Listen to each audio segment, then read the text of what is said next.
created to have some fun together, sharing and singing. So, join and enjoy. Our love for opera brings us together. Thanks for being with us in this trip.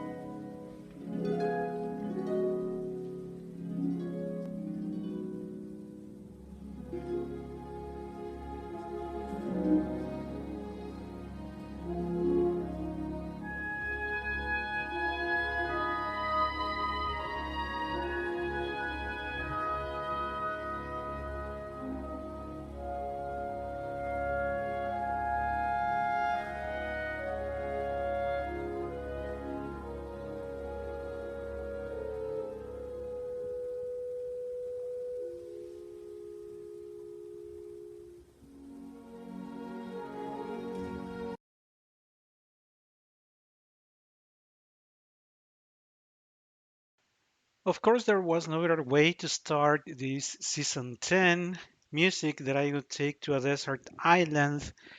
I promised that I would try to choose a maximum of 20 of those pieces of music that I could take to a desert island because we're looking forward to have five more from Katya's and five more from Rafa's so that we can maybe round it to 30 so that it won't be a super long season as season 7 that was extremely long. Um, and of course, I need to tell you that we just heard the opening part, the orchestral part of this one of the most beautiful melodies ever written by Maestro Antonin Dvorak, the very well known Pisej Rusalki o Miesiczku, translated usually as Rusalka's Song to the Moon. Um, this song, which I have to confess that I have not known of it for many years, it's been, I believe, barely 5, maybe maximum 7 years that I heard it for the very first time. And I also need to confess that from the very beginning, with these opening notes from the orchestra, it really captured my attention. It really captured my interest in learning more about this beautiful area. And what I did next is that I started looking for versions of it. And of course, there's, as always, in this very toxic uh, place that is called opera. You know what I mean? The comments that are very acid, that always try to prove who knows more than the other guy in the room.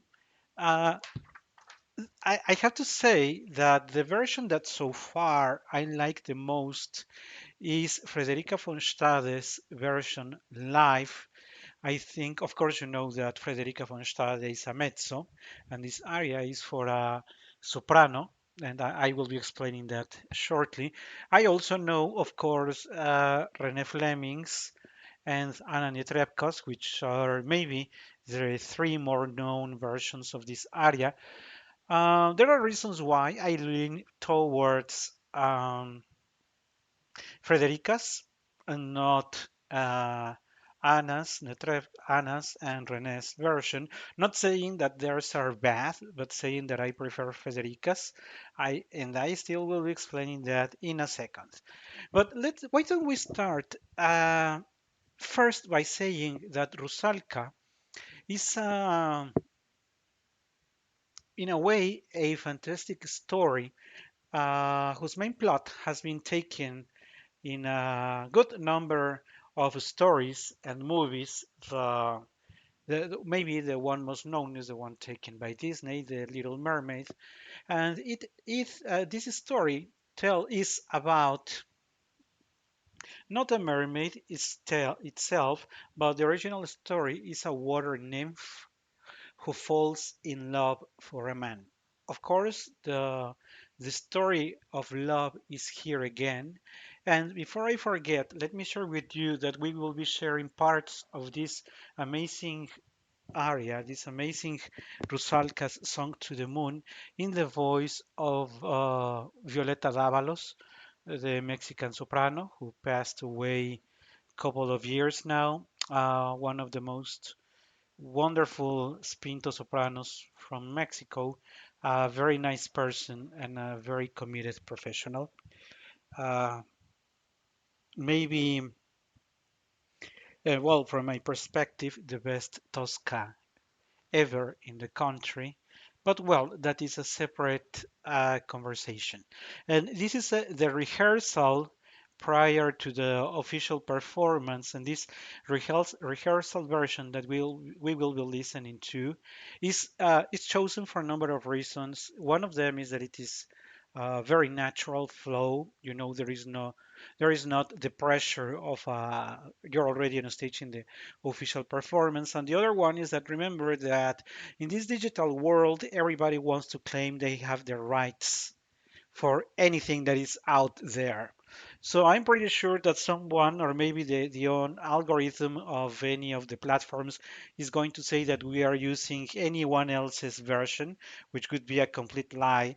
But you know that trying to invest and to fight back those copyright claims are very tiring and very few times you succeed. Even if you prove them wrong, it will still consume you lots of time and the risk of your channel being canceled. At least on YouTube, never had such a comment from the streaming platforms, but we'll see.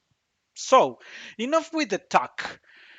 So let's listen to the first words that Rusalka sings.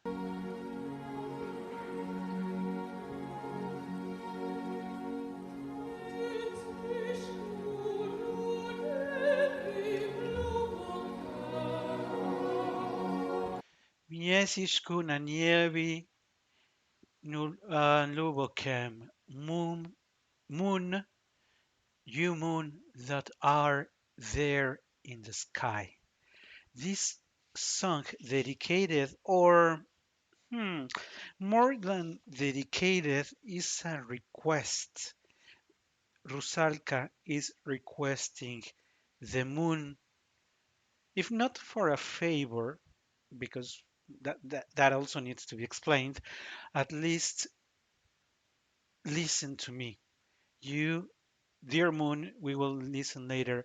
Silver moon, you moon, silver moon that are there, that we can see your light from afar and that you wander throughout the whole world and that you can see into people's dwellings. That is how Rusalka refers to the moon. Of course, I need to apologize because my Czech is not perfect, but she says, Měsíčku na nebi hlubokém, světlo tvé daleko vidí, po světě bloudíš širokém, díváš se přítky lidí.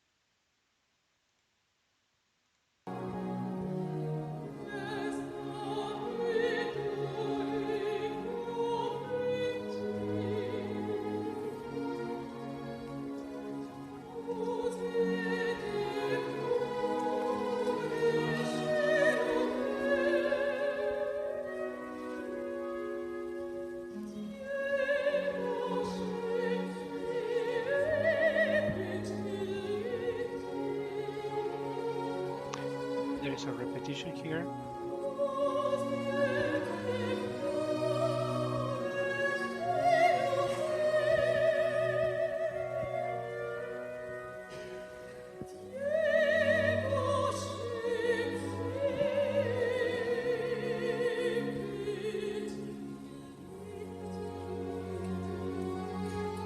And after this introductory part that, as you have just heard, in case you didn't know, this aria is absolutely out of this world in beauty, I would like to take a minute to talk about the difficulties in singing this aria, putting aside that it is in Czech.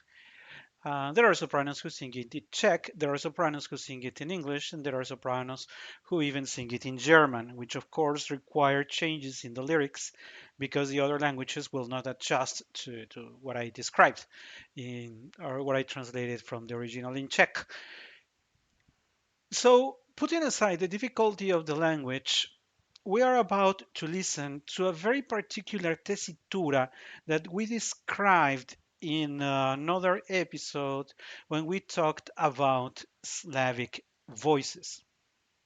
And that is the perfect example, and that is what is going to explain why mezzos go for this area and why sopranos find it so difficult to sing.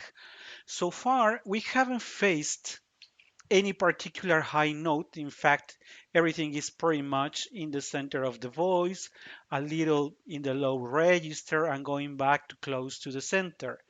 And there are legatos and there are crescendos, but there is nothing particularly difficult so far.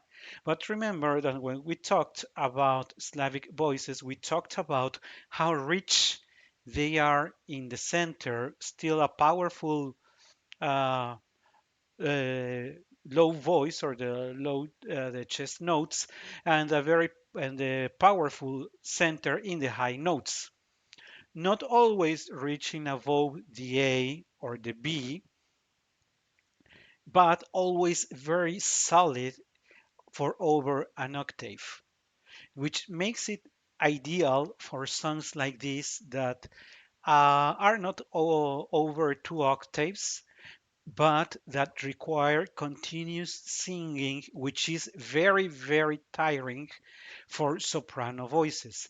This continuous singing in the middle range is what makes it more comfortable for mezzos. Because after 2 or 3 phases of this, usually the soprano's voices are wore down.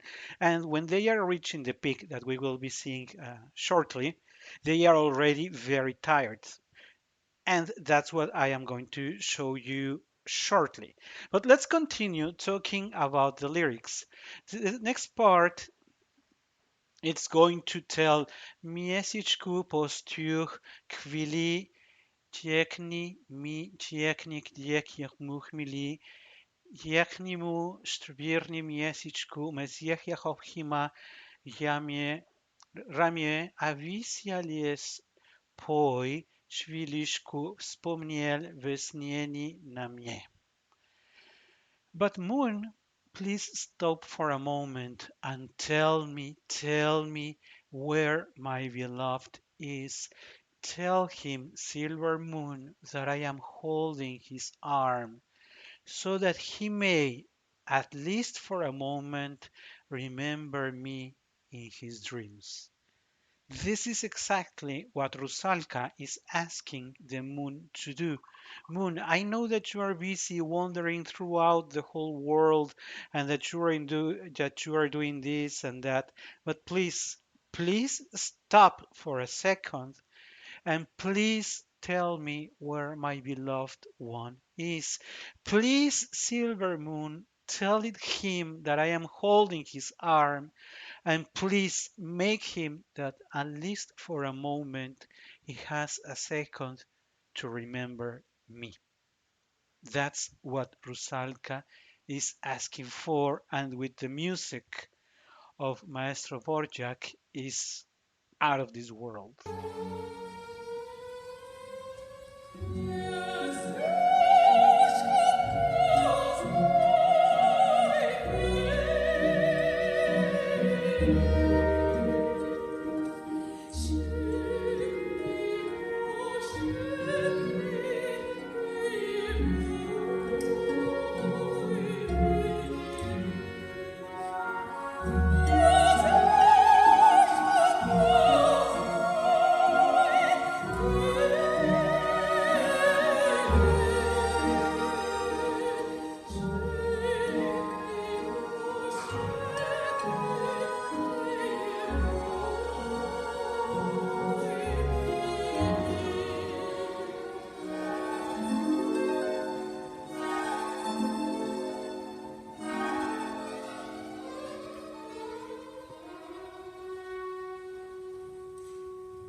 I don't know about you, but for me, this complete, not only the melody of the voice, but the orchestration is like truly living in a dream, a very, very beautiful dream.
I would like to insist here that even though you are not listening to, if you're wondering how can this be tiring, I want to insist that the soprano is singing continuously in the center, a little lower than the center and a little above of the center, which tends to be very, very tiring. Bo Wspomniel wesmnieni na mnie. That seems to be very easy, but that is also very tiring. And the soprano needs to have a beautiful tone of voice throughout the aria, which is, we can say, a long aria if you compare it, for instance, to Janis Kiki's. Um, which is less than 3 minutes. Lewis arias from Turandot, which are also a little over 2 minutes. This one is around 5 minutes, which makes a very, very long aria compared to the other ones. So the song will continue saying Zazviet mu dodaleka, zazviet mu gziekni mu, gzieknik do tunai cieka, omnieri dusi lidskasni, acetu sposminkov zbudi. Shine for him far away, because she knows the man she loves is not near. So please, please, please, moon, shine for him who is far away. Shine for him and tell him. This is a very, very, very known phrase in the area. Tell him, oh, tell him. And the translation is who is waiting for him here. So please, moon, tell him who is very far away. Please, moon, shine for him, tell him that it is me who is waiting for him here. And I will make a final pause to talk about the final part, which is almost parlato.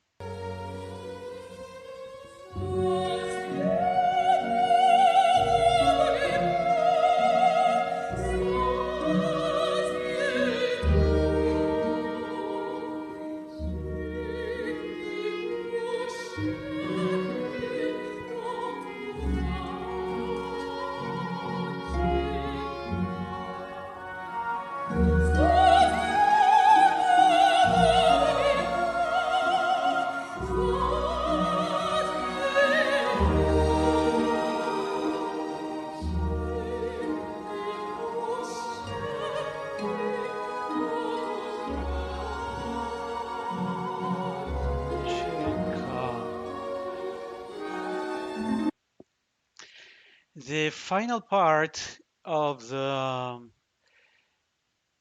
aria that I was telling you, and after this orchestra passage that we are about to say, she says, Omnieli diusilitskas ni acetou vospominkov zbudi, miesiczku niesasni, niesasni. If the human soul dreams of me, let it be awakened by that memory. Moon, moon, please don't go out. Don't go out. This is how this sort of preghiera to the moon is finishing with the absolutely amazing orchestration by Maestro Antonin Dvorak, and we are going to listen to the final part of it.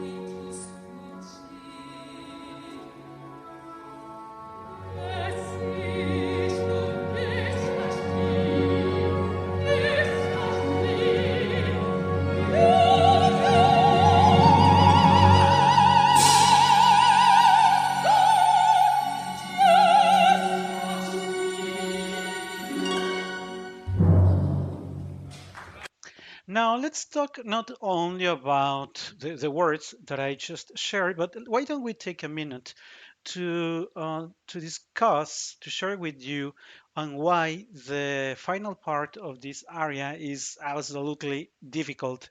I insist again for the voice of a soprano. You come from always speaking, almost speaking, but even if not speaking, this is very hard for the soprano. This area, this low area of the soprano's register is very difficult because it is almost spoken, basically spoken, and still you need to project. So this is not a comfortable area for the soprano when she's Omnieliduselis kashni atsetos pos min kovzbudi mieshishku. Then after when she goes miesichku miesashni, she has to increase the volume because there is a crescendo.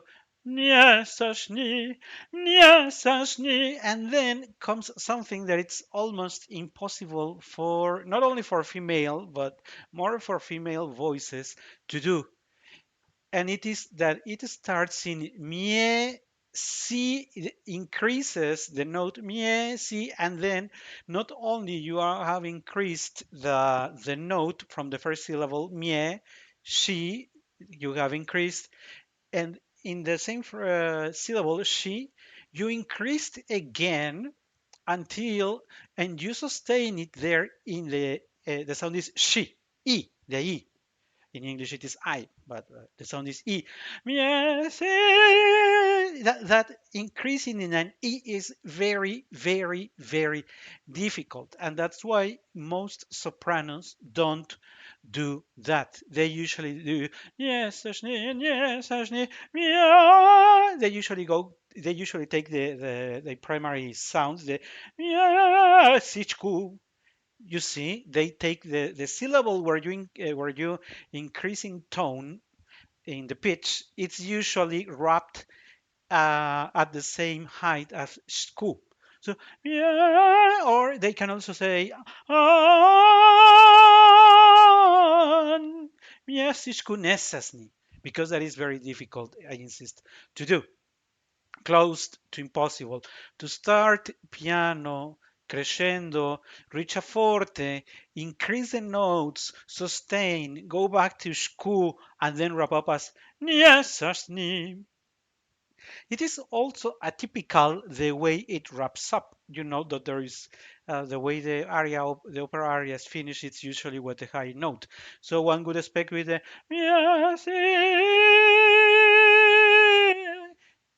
then finish there, but it is not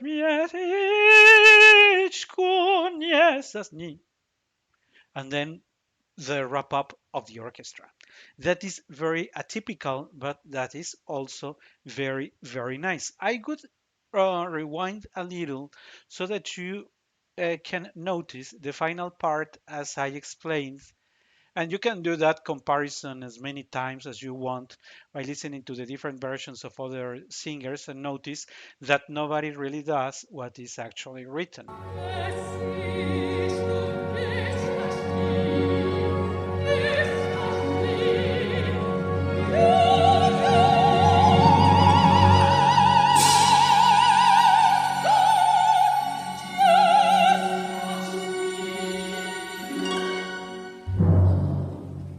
Which, if you noticed, by the way, Violeta Dávalos does it as it is written. Also remember that she is a spinto soprano. So she has a heavy voice and she resolved how to go for that. But listen to Renee Fleming's, for instance, and you will notice that she doesn't do that. Also, the transition in the sound as they increase, many people notice that the sopranos are not very comfortable, not only with the syllable that where you need to increase the note, increase the pitch, but also in the amount of volume. That is the perfect recipe to break the note. But putting aside the technical difficulties of this very, very, very beautiful aria, I really think there was no better way to to open our first episode of season 10 with music I would absolutely take to a desert island. And of course, sorry to repeat myself so many times, this Miesiskun and Yevin Lubocam is probably because there are others that we are about to see.